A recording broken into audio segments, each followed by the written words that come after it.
அனைவருக்கும் வணக்கம். இதில் ஒரு கீரை சாதம் எப்படி செய்கிறதுன்னு இன்றைக்கி சொல்ல போகிறேன். ஒரு குக்கரில் கொஞ்சம் எண்ணெய் ஊற்றி இல்லை கடுகு சீரகம் இது 2 மட்டும் போட்டு தாளிச்சிக்கோங்க. அதில் கொஞ்சம் நறுக்கின வெங்காயம் நல்லா வதக்கி விட்டுக்கோங்க. இதில் எந்த கீரை வேணாலும் ஆட் பண்ணிக்கலாம். இன்றைக்கி நான் முளைக்கீரை ஆட் பண்ணியிருக்கேன்.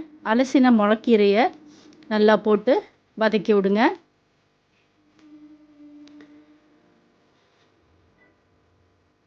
இல்லை கொஞ்சம் தக்காளி பொடியாக நறுக்கி வச்சுக்கோங்க. ஒரு 2 தக்காளி, உப்பு கொஞ்சம் போட்டுக்கோங்க.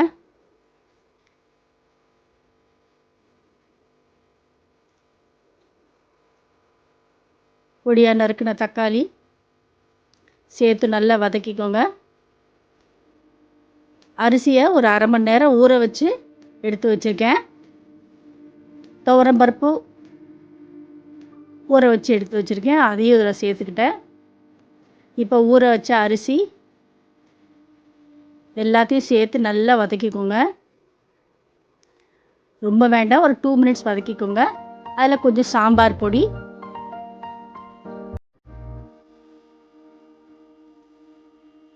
அவ்வளோதாங்க.